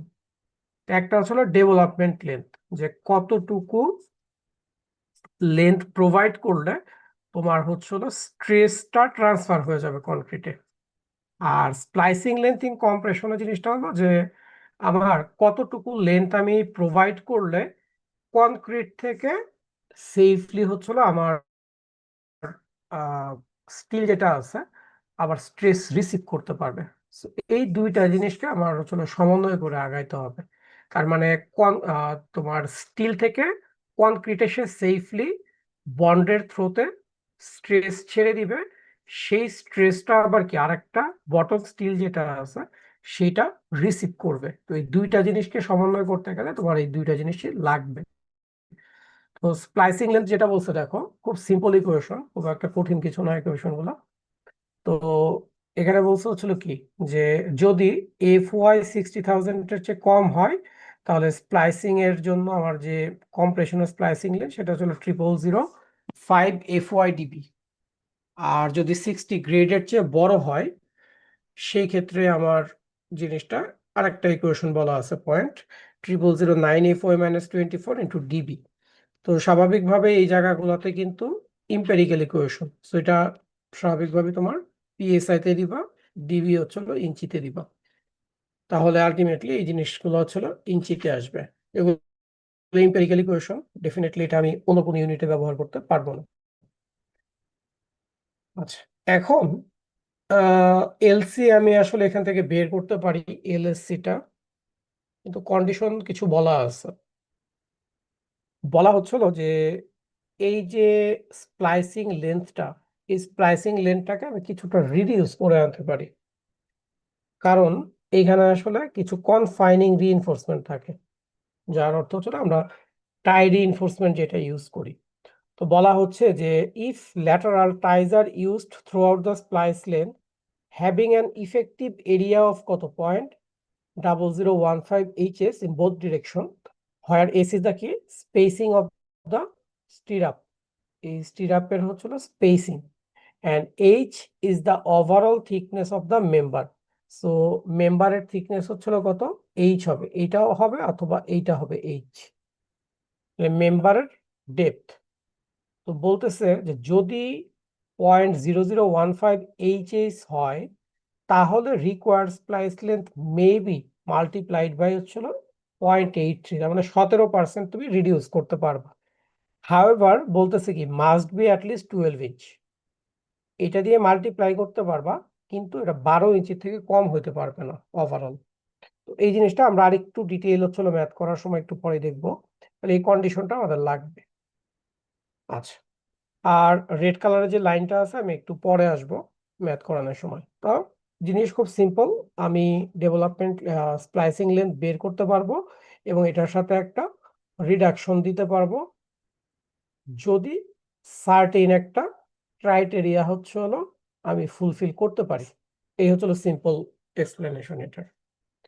আচ্ছা, সিমিলার ওয়েতে আমি যদি চিন্তা করি যে আমার ডেভেলপমেন্ট লেন্থ কি হবে, তো ডেভেলপমেন্ট লেন্থের জন্য ইকুয়েশন দেওয়া আছে দুইটা, যে বেসিক ডেভেলপমেন্ট লেন্থ এলডিসি হবে হচ্ছিল কম্প্রেশনের জন্য।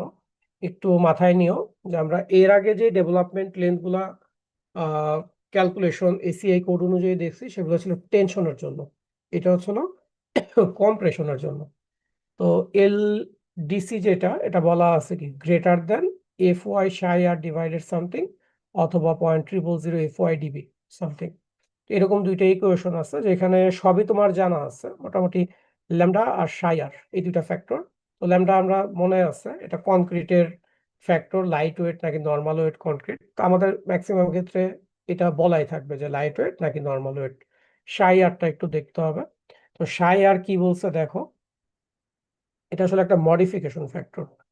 এটা বলতেছে সাই আর for reinforcement confined within spiral reinforcement not less than something এটা, অর উইদিন সামথিং এইটা, দেন হচ্ছে 0.75। এগুলো ম্যাথ করার সময় ডিটেইল ডিসকাস করতেছে।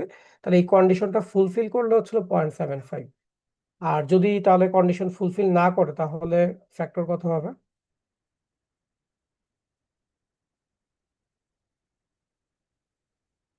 হুম,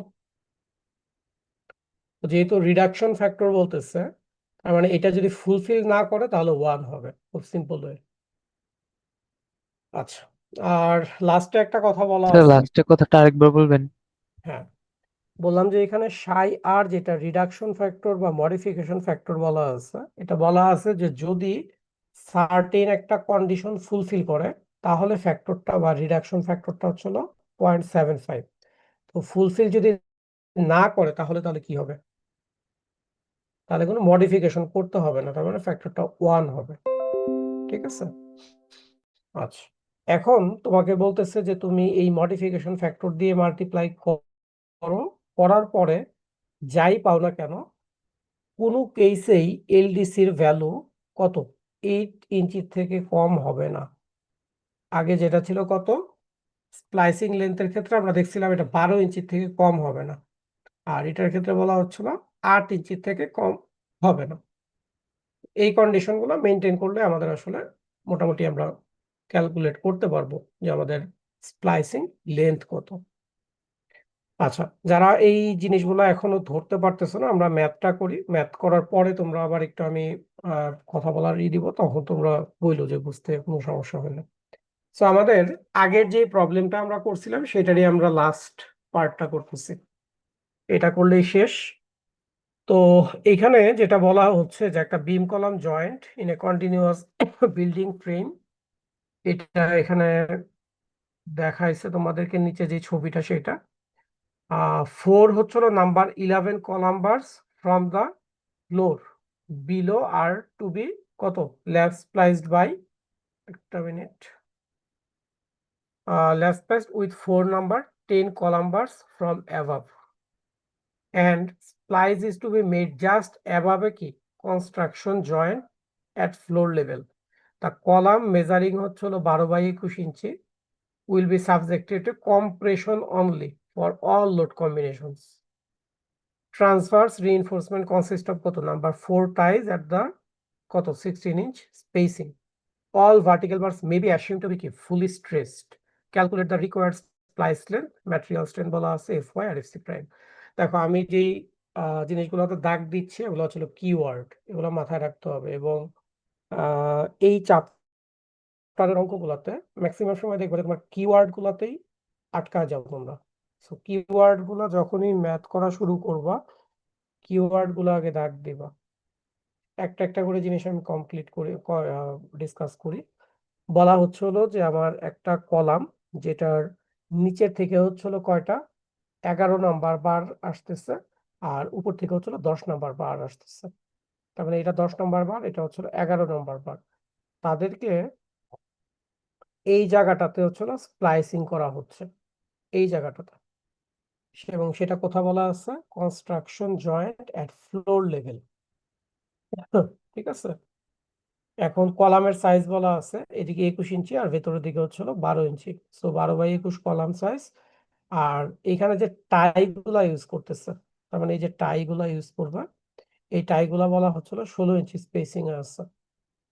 তো এখানে কতটুকু স্প্লাইস করতে হবে। তো ফার্স্ট দুইটা জিনিস সম্পর্কে আমি একটু তোমাদের বলি। এইখানে আমি একটু আগে বলছিলাম যে কখনোই আমরা এই বিম কলাম জয়েন্টের কাছাকাছি স্প্লাইস করব না, এটা কি বলছিলাম? জি স্যার। হুম। তো এই প্রবলেমটা দেখে তোমার কাছে মনে হতে পারে যে তাহলে এইখানে কেন করতেছে। তো জিনিসটা হচ্ছিল যে এই লাইনটা ভালো করে পড়ো, যে the column will be subject to compression only for all load combination. তার মানে যত ধরনের লোড কম্বিনেশন এই বিল্ডিংটায় আসবে, এই বিল্ডিং এর মোস্ট প্রবাবলি কোনো ল্যাটারাল লোড আসবে না, শুধু কম্প্রেশন লোড আসবে। সো এক্সিয়াল ফোর্স ডায়াগ্রাম তোমরা একটা কলামের জানো যে পুরো কলামের লেন্থ জুড়ে আসলে একই থাকে। সো তুমি এইখানেও ক্রিটিক্যাল, এখানেও ক্রিটিক্যাল, এইখানেও ক্রিটিক্যাল, এটার জন্য আসলে যে কোনো জায়গায় তুমি করতে পারবা। তো এটা যেহেতু কম্প্রেশন অনলি বলা আছে, সেই জন্য এটা আসলে ভ্যালিড, এটা কোনো সমস্যা নেই। সেকেন্ড জিনিস হচ্ছে হলো, আমার যে কোনো একটা বিল্ডিং এর ক্ষেত্রে আমরা জানি যে কলামের এক্সিয়াল লোড নিচের দিকে কি ধীরে ধীরে বাড়ে না? এক্সিয়াল লোড কিন্তু বাড়তে থাকবে, কারণ বিল্ডিং এর ওয়েট ফ্লোর বাই ফ্লোর হচ্ছিল কি অ্যাকুমুলেটেড হতে থাকবে। যে কারণে বটমে রিইনফোর্সমেন্ট বেশি লাগে কলামের, টপের দিকে গেলে কিছুটা কমানো যায়। তো এখানেও একটা ইন্ডিকেশন পাচ্ছ, উপরের রিইনফোর্সমেন্টটা হচ্ছিল 10 নাম্বার আর নিচের রিইনফোর্সমেন্টটা হচ্ছিল 11 নাম্বার। তো সবসময় যে এরকম হবে এরকমও না, এমন হতে পারে যে এটা 11 নাম্বার, উপরেরটাও 11, নিচেরটাও 11। এটা সবসময় যে উপরেরটা কম থাকবে নিচেরটা বেশি থাকবে নেসেসারি না, বাট ম্যাক্সিমাম ক্ষেত্রে ওরকম হইতে পারে। তো এই দুইটা জিনিস মাথায় রাখবা। একটা হচ্ছিল যে এখানে জয়েন্টে যেটা দিচ্ছি এটাও ভুল না, আর রিইনফোর্সমেন্ট যে সবসময় 10-11 থাকবে ওইরকম না, এটা 11-11 হতে পারে বা 10-10 হতে পারে, এটা ক্যালকুলেশন থেকে আসবে আসলে। আচ্ছা, এখন ফাইনালি যেটা ম্যাথ করতে গেলে লাগবে, আমরা দুইটা জিনিস নিয়ে কাজ করছি। একটা হচ্ছিল এলএসসি স্প্লাইসিং লেন্থ, আর একটা হচ্ছিল এলডি ডেভেলপমেন্ট লেন্থ। দুইটা জিনিস আমরা বের করছি। তো according to the code textbook, এই জিনিসটা তোমাদের ইসে লেখা নাই, স্লাইডে লেখা নাই, এটা আমি পরে অ্যাড করছি। এই বইটা রিসেন্টলি আমি অ্যাড করছি, হয়তো 2 সেমিস্টার বা 1 সেমিস্টার আগে। তো বলা হচ্ছে যে when bars of different sizes are lap spliced in compression, যখন কম্প্রেশনে ডিফারেন্ট সাইজের বার আমি কি করব, জয়েন্ট করব, the lap splice length must be the larger of কি compression development length of larger bar, the compression development length তার মানে LD of larger bar and the compression lap splice length of the smaller bar, তার মানে LSC হবে হচ্ছিল smaller bar। তো ACI code, BNBC এবং text book সব জায়গাতেই এটা বলা আছে। Based on what, based on হচ্ছিল ফেলিওর মেকানিজম, যে এই যে এইটা কিভাবে আসলে স্ট্রেসটা ট্রান্সফার করবে, অথবা এই কনক্রিট থেকে কিভাবে এই স্ট্রেসটা সে রিসিভ করবে, এই মেকানিজমের উপর ডিপেন্ড করে, যেহেতু দুইটা ভিন্ন ভিন্ন সাইজের, এই জিনিসটা হচ্ছিল কোড এবং টেক্সট বুক সবাই সাজেস্ট করে। তো আমরা আমাদের যেহেতু এক জায়গায় 10 নাম্বার বার, এক জায়গায় 11 নাম্বার বার, আমরা লার্জার বার বলতে নাম্বার 11 বার, এটার হচ্ছিল ডেভেলপমেন্ট লেন্থ বের করব। আর স্মলার বার বলতে আমাদের হচ্ছিল 10 নাম্বার বার, সো এটার ক্ষেত্রে হচ্ছিল আমরা এলএসসি বের করব। দেখো এই জায়গাতে আমি একটু পজ দিলাম, যদি কারো বুঝতে সমস্যা হয় বলো।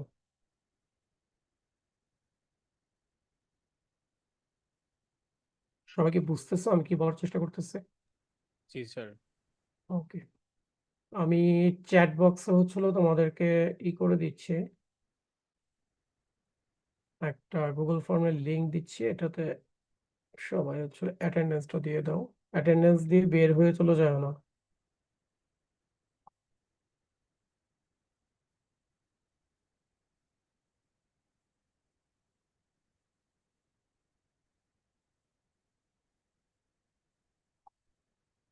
এখন হচ্ছিল প্রায় 107 জন আছো।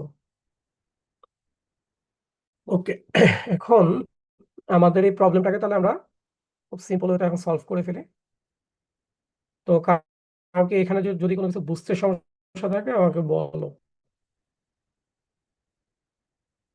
সহজভাবে বলতে গেলে যে আমার এখানে একটা হচ্ছিল ডেভেলপমেন্ট লেন্থ আছে, আর একটা হচ্ছিল স্প্লাইসিং লেন্থ আছে। বলা হচ্ছে ডেভেলপমেন্ট লেন্থ হবে হচ্ছিল কার, যেটা বড় রিইনফোর্সমেন্ট থাকবে সেইটার, আর ছোট রিইনফোর্সমেন্টটার হচ্ছিল আমরা স্প্লাইসিং লেন্থটা নিব। এই দুইটা দিয়ে আমরা ওভারঅলটা চেক করব। তো আমাদের প্রথম কাজ যেটা হবে সেটা হচ্ছিল যে 11 নম্বর বারের আমরা আসলে ডেভেলপমেন্ট লেন্থটা বের করে ফেলবো। তো 11 নম্বর বারের জন্য আমার ডেভেলপমেন্ট লেন্থের যে ফর্মুলা আছে সেই দুইটা আমি ব্যবহার করতে পারি। সো ডেভেলপমেন্ট লেন্থের ফর্মুলা হচ্ছিল এই দুইটা, যে সাই আর, এই 50 ল্যামডা এফসি প্রাইম, আর উপরে এফ ওয়াই ডিবি, আর এটা 0.0003 ওয়াই এফ ওয়াই ডিবি। বুঝতেই পারতেছো যে এখানে তোমার সব ভ্যালু জানা আছে, F Y DB FC prime, শুধু সাই আর এবং ল্যামডা। তো ল্যামডা আমাদের যেহেতু নর্মাল ওয়েট কনক্রিট আরসিসি, আমরা এইটাকে 1 ধরতে পারি ল্যামডাটাকে। সাই আটটাকে আমরা শুধু চিন্তা করতে হবে যে সাই আটটা কিভাবে বের করব। এখন সাই আটটা আসলে কি বলছে সেটা আমরা দেখি, যেটা একটু আগে আমি বললাম যে পরে ডিসকাস করব। তো সাই আটটা খুব ভালো করে বোঝার চেষ্টা করো কি বলছে। বলা হচ্ছে যে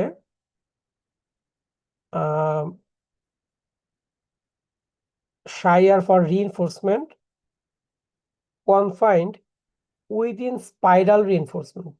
আমাদের ক্ষেত্রে জিনিসটাকে স্পাইরাল স্পাইরাল রিইনফোর্সমেন্ট থাকে হচ্ছিল কি সার্কুলার কলামে, তাই না? এরকম যদি সার্কুলার কলাম থাকে সেটার, আর আমরা যেটা করতেছি সেটা কি আসলে টাই কলাম। তার মানে আমাদের ক্ষেত্রে এই জিনিসটা আসলে হবে না এই অরের আগ পর্যন্ত। স্পাইরাল কলাম না, কনফাইন্ড উইদিন কি number 4 ties spaced at not more than 4 inch on centre.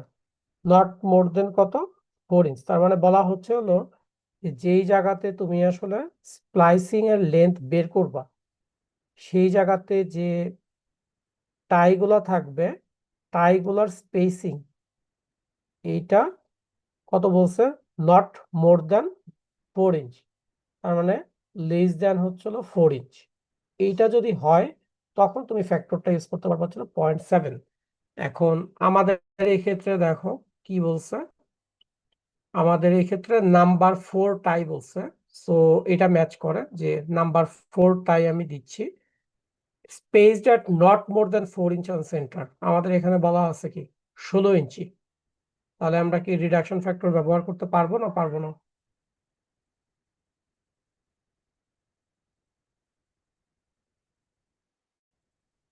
তোমাদের কথাবার্তা বলতে হবে। পারবো। তোমাদের ক্লাস টেস্ট কিন্তু এই টপিক্স এর উপরেই হবে, ঠিক আছে? যেই 3টা জিনিস আমি করাচ্ছি, তো ভালো করে যদি না বুঝো তোমরা নিজেরাই বিপদে পড়বা। তার মানে যেহেতু 4 ইঞ্চির বেশি আমার হয়ে গেছে ওইখানে স্পেসিংটা, আমরা আসলে ফ্যাক্টরটা 1 ধরে কাজ করতে হবে।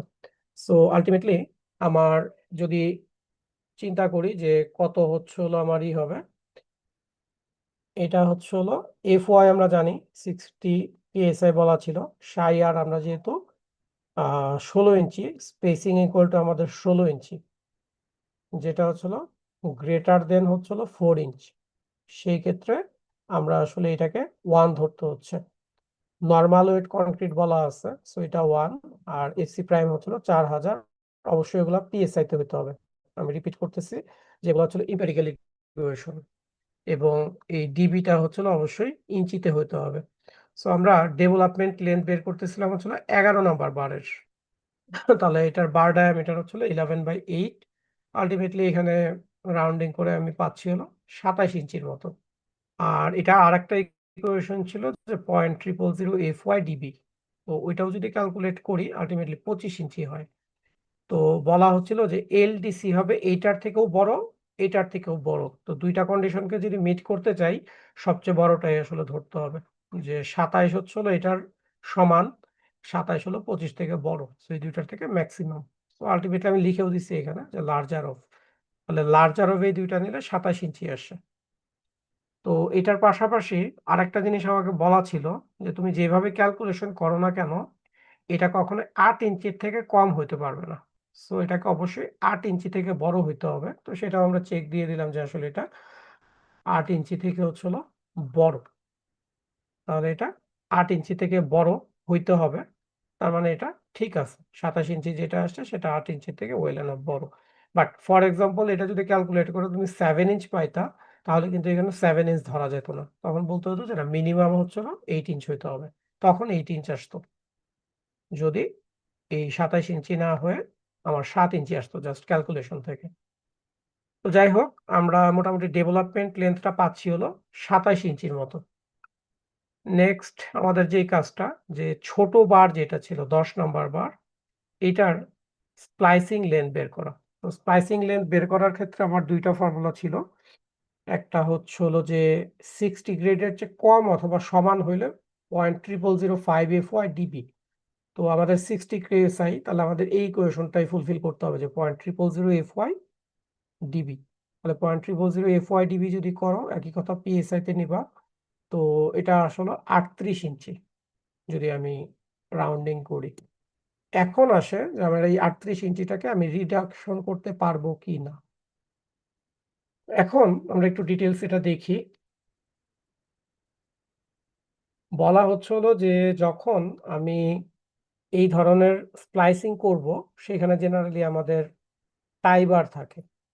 তো এই টাইবারের ইফেক্টিভ এরিয়া থাকে, যে টাইবার যেটা দেই সেটা এরকম দুইটা করে পেয়ারে থাকে এই ডিরেকশনে, অথবা এই ডিরেকশনে হচ্ছিল দুইটা করে পেয়ার থাকে, তার মানে দুইটা করে লেগ বলি আমরা এগুলোকে। তাহলে এই যে জিনিসটা, এটাকে আমরা বলি হচ্ছিল কতটুকু এরিয়া নিচ্ছি, ইফেক্টিভ এরিয়া। এখানে একটা কথা আমি বাদ দিয়ে আসছিলাম, যে the tie legs perpendicular to the dimension h are used to calculate the effective tie area. যে টাই এরিয়াটা আমি দিব সেটা ক্যালকুলেট করতে গেলে আমার টাই লেগের এরিয়া লাগবে, এবং সেটা অবশ্যই কি, এখানে একটা প্যারামিটার আছে এইচ। এইচটা কি ছিল আমাদের? Overall thickness of the member. H এর পারপেন্ডিকুলার হইতে হবে। তাহলে এইচ যদি এইটা হয়, তাহলে পারপেন্ডিকুলার হচ্ছিল এইটা। আর ফর এক্সাম্পল এইটা যদি আমার এইচ হয়, তাহলে এইটা হচ্ছিল আমার এরিয়া। আলটিমেটলি যদি স্কোয়ার হয়, তাহলে আসলে এই এরিয়া একই, এইচও একই হবে যদি স্কোয়ার হয়। বাট স্কোয়ার না হলে কি করব আমরা একটু পরে দেখতেছি। আলটিমেটলি আমার এই জিনিসটা যেটা লাগবে, আমার টাইয়ের এরিয়া লাগবে, এটা একটা বিষয়। এবং এই যে টাই ইফেক্টিভ এরিয়া, যেটা ক্রিটিক্যাল এরিয়া, সেটা লাগবে যে 0.0015 এইচএস থেকে বড় না ছোট, সেইটা দেখে তারপরে আমার রিডাকশন ফ্যাক্টর ইউজ করতে হবে। তো আমরা একটু ক্যালকুলেশনটা দেখে আসি, পরে আবার এখানে ব্যাক করব। তো এইখানে আমার ইফেক্টিভ এরিয়া যেটা বলছে, ক্রিটিক্যাল ইফেক্টিভ এরিয়া 0.00 কত 15 এইচএস। তো এইচটা হবে হচ্ছিল আমাদের কত, কলাম সাইজের উপর ডিপেন্ড করবে। সবাই একটু ভালো করে এই জায়গাটা বোঝার চেষ্টা করো। সো 21 ইঞ্চি একদিকে, আর একদিকে হচ্ছিল 12 ইঞ্চি। তো এইচ এর ভ্যালু 12 হতে পারে, 21ও হতে পারে। তো আমি ফর দ্য টাইম বিং 21 ধরে শুরু করি, পরে আমি ব্যাখ্যা দিচ্ছি যে কেন। তাহলে আমার 21 ইঞ্চি এইটা, আর আমাদের স্পেসিং আমরা যে একটু আগে ডিসকাস করলাম যে 16 ইঞ্চি করেছিল টাইগুলোর, তাহলে 16 ইঞ্চি হচ্ছিল স্পেসিং। স্পেসিং হচ্ছিল 16 ইঞ্চি। তো ক্রিটিক্যাল এরিয়াটা ইফেক্টিভ টাই এরিয়ার যেটা আসা হচ্ছিল 0.5। এখন বলা হচ্ছে যে আমি যে টাই এরিয়া দিছি সেইটার এরিয়া যদি এটার চেয়ে বড় হয় তখন আমি রিডাকশন ইউজ করতে পারবো। তো এখন দেখি যে আমি আসলে কতটুকু এখানে পাচ্ছি। আমরা নাম্বার 4 বার দিচ্ছি হলো টাই হিসাবে, এই কলামের ভিতরে যে টাই দিচ্ছি টাই হিসাবে আমি দিচ্ছি হলো নাম্বার 4। তো 21-এর পারপেন্ডিকুলার যদি দেখি, এইচ আমি যেটা ধরছি তার পারপেন্ডিকুলার, তাহলে এইখানে একটা লেগ কাটা পড়বে, এখানে একটা লেগ কাটা পড়বে। তাহলে এরকম প্রত্যেকটা লেগের এরিয়া কত আমরা জানি যে 4 নাম্বার বারের এরিয়া হচ্ছে হলো 0.2 ইঞ্চি স্কোয়ার। তাহলে এরকম দুইটা লেগ যদি কাটা পড়ে তাহলে আলটিমেটলি এরিয়া হচ্ছে হলো 2 টাইমস 0.2, 0.4 ইঞ্চি স্কোয়ার। তো 0.4 ইঞ্চি স্কোয়ার আমার এই ক্রিটিক্যাল যে চেক 0.05 এর থেকে আসলে ছোট। তো যেহেতু ছোট আমি আসলে এটাকে রিডিউস করতে পারবো না, তার মানে আমি কোনো মডিফিকেশন ফ্যাক্টর এখানে ইউজ করতে পারবো না। আর যদি কোনো কারণে দেখা যায় তো যে আমার ইফেক্টিভ টাই এরিয়াটা থেকে ওটা বড় হতো, তখন আসলে আমি এখানে কি করতে পারতাম, এই 0.83 দিয়ে জিনিসটাকে মাল্টিপ্লাই করতে পারতাম। কিন্তু সেই ক্ষেত্রে কন্ডিশন ছিল যে 0.83 মাল্টিপ্লাই করে আমি যা পাবো সেটাকে অবশ্যই 12 ইঞ্চি থেকে বড় হতে হবে। তো আমার এখানে যেহেতু মডিফিকেশন ফ্যাক্টর লাগবে না, তাহলে আমার কম্প্রেশন স্প্লাইস লেন্থ যেটা আগে ক্যালকুলেট করছিলাম 38 ডিগ্রি, সরি 38 ইঞ্চি, সেটাই হবে তাহলে 38 ইঞ্চ। তো এখন স্প্লাইস লেন্থ কত হবে? আমি তো একটা ডেভেলপমেন্ট লেন্থ বের করলাম আর একটা স্প্লাইস লেন্থ বের করলাম। তো অ্যাকচুয়ালি স্প্লাইস লেন্থ হবে এই দুইটা থেকে যেটা বড় সেটা। সো সেই ক্ষেত্রে আমার ডেভেলপমেন্ট লেন্থ আছে হচ্ছিল 27 ইঞ্চি আর স্প্লাইসিং লেন্থ আছে হচ্ছিল 38 ইঞ্চ।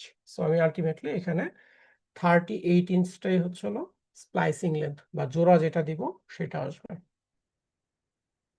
আচ্ছা, তো এটাই হচ্ছিল ম্যাথ। সো তার যদি কনফিউশন থাকে বলো।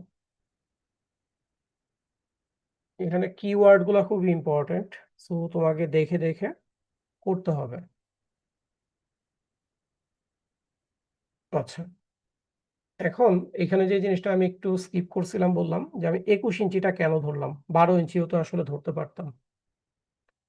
তো জিনিসটা আসলে তুমি যদি 12 ইঞ্চি ধরে অঙ্কটা আরেকবার করো তাহলে হয়তোবা খুব ইজিলি বুঝতে পারবা। তো ধরো তুমি 12 ইঞ্চি যদি ধরে করো, ক্যালকুলেটর নিয়ে দেখো তো এটা কত আসে। 0.288। 0.288। আচ্ছা, তাহলে 0.288 যখন আসবে তখন এইটা কি বড় হয়ে যাচ্ছে না, গ্রেটার দেন হবে না? যদি 288 হয় জি স্যার। তাহলে সেই ক্ষেত্রে কিন্তু তুমি এটাকে আসলে রিডিউস করতে পারবা। এটার সাথে ধরো তুমি কথা কথা যে 0.83 দিয়ে মাল্টিপ্লাই করো, কত আসে?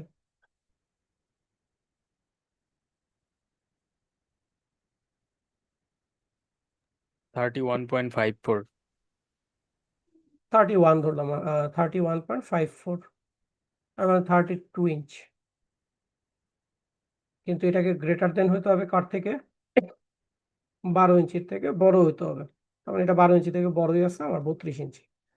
তাহলে তুমি দেখো যে যদি তুমি 12 ইঞ্চির ডাইমেনশনটা ধরতা তাহলে তোমার কি বলে এটা কম্প্রেশনের স্প্লাইসিং লেন্থ আসছিল 32 ইঞ্চি, আর তুমি যদি 21 ইঞ্চি ধরো তাহলে তোমার আসে 38 ইঞ্চি। তাহলে তোমার কোনটা ধরে ডিজাইন করাটা সেফ হবে? জোড়া দেওয়াটা কি বেশি দিলে ভালো হবে না কম দিলে ভালো হবে? বেশি দিলে। বেশি দিলে। তো সেই কারণেই আমরা হচ্ছিল জেনারেলি এটা তুমি দুইটা করে আসলে দেখতে পারো যে কোনটা আসলে বড় আসে, বাট বুঝতেই পারতেছো যে আহ, যদি আমি বড় ডাইমেনশন নিয়ে চিন্তা করি তাহলে আসলে আমার রিকোয়ারমেন্টটাও বেড়ে যায়। ঠিক আছে, তো সেই ক্ষেত্রে আমরা হচ্ছিল মোটামুটি একটু মাথায় রাখবো যে যদি স্কোয়ার হয় তাহলে তো এইচ নিয়ে কোনো সমস্যা নাই, বোথ সাইড সেম। আর যদি রেক্টেঙ্গুলার হয় তাহলে আমি বড়টা আসলে নিয়ে কাজ করব। ঠিক আছে, তো এই জিনিসটা একটু মাথায় রাখবা। টেকনিক্যালি তোমাকে আসলে আরো একটা করা উচিত ছিল যে 12 ইঞ্চির জন্য কত লাগে, বাট যেহেতু এটা অ্যানালাইটিক্যাল বিষয়, দেখলেই বোঝা যাচ্ছে যে আসলে 12 ইঞ্চির জন্য হয়তো বা রিডাকশন ফ্যাক্টর দিতে পারি, যেহেতু আমার এইটা কমে যায়। রিকোয়ারমেন্টটা বা ক্রিটিক্যাল ইফেক্টিভ টাই এরিয়াটা কমে যায়। সো এটা আমরা 12 না করে 21 ইঞ্চি করাটাই বেটার। আচ্ছা, তো এই হচ্ছে না আমাদের ক্লাস টেস্টের সিলেবাস এবং হচ্ছে হলো মোটামুটি আমার অনলাইন ক্লাস যতটুকু নেওয়ার কথা ছিল সেটা। তো এরপরে আমি তোমাদের এইটা যেটা আছে এই অঙ্কটা হাতে করাইতে হবে, এটা ক্লাসে করাবো। ঠিক আছে, তো তোমরা নেক্সট উইকে হচ্ছে হলো তোমাদের কি লাস্ট উইক হবে না? জি স্যার। তো নেক্সট উইকে তোমরা ক্লাস টেস্ট কবে দিবা 3 সেকশনে সেটা আমাকে জানাবা। আর আমি যতটুকু দেখলাম আর কি যে তোমার একটা minute, তোমাদের খুব সম্ভবত বুধবার এবং বৃহস্পতিবার এই 2 দিনের মধ্যে 3 সেকশনের সাথে আমার ক্লাস আছে। সকালে বোধহয় সি সেকশনের সি আর বা কেউ কয়েকজন আসছিল। সো তোমরা বুধ এবং বৃহস্পতিবার এই 2 দিনে ক্লাস টেস্ট গুলা দিতে পারবা। তোমাদের ওই সময় কি পরীক্ষার প্রেশার কমে যাবে না বাকিগুলো? হুম, তাহলে আমার সাথে যখন থিওরি ক্লাস হবে তখন কথা বলে নিও এক্স্যাক্টলি টাইম এবং ডেটটা কবে হবে। সো আজকে যতটুকু আমি পড়াইলাম তাহলে মেইনলি অঙ্ক কয়টা বলো তো? 3টা অঙ্ক, 3টা স্যার। তাই না?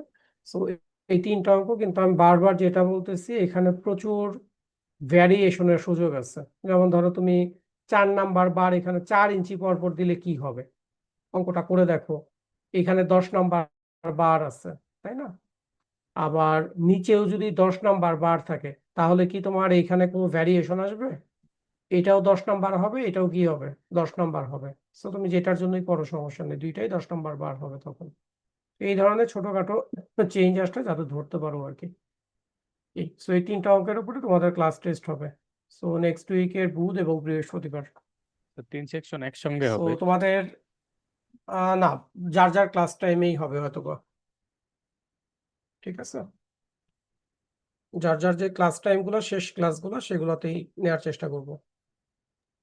স্যার বি সেকশন তো সোমবার আর মঙ্গলবার ক্লাস আছে। সোম মঙ্গল, ও আচ্ছা, হ্যাঁ হ্যাঁ, সরি সরি, বুধবার বলছি বলে, মঙ্গলবার, হ্যাঁ। তাহলে নেক্সট মঙ্গলবারে একটা তাহলে দিতে হবে। মঙ্গল আর বুধ বৃহস্পতি যেদিন ক্লাস থাকে বাকি সেকশনের। তো যাক, আমার সাথে কালকের পর থেকে তো দেখা হবে, কথা বলে ফাইনালাইজ করে নিও আর কি ডেটটা। ঠিক আছে, ওকে। তাহলে সবার কি অ্যাটেন্ডেন্স দেওয়া হয়ে গেছে? বাকি আছো কেউ অ্যাটেন্ডেন্স দেওয়া থেকে? দাঁড়াও আমি দেখে বলি আগে তোমাদের কয়জন স্যার কি আমি অ্যাটেন্ডেন্স দিইনি। অ্যাটেন্ডেন্স দিয়ে ফেলো। এখন পর্যন্ত 114 জন অ্যাটেন্ডেন্স দিছো। যদি কেউ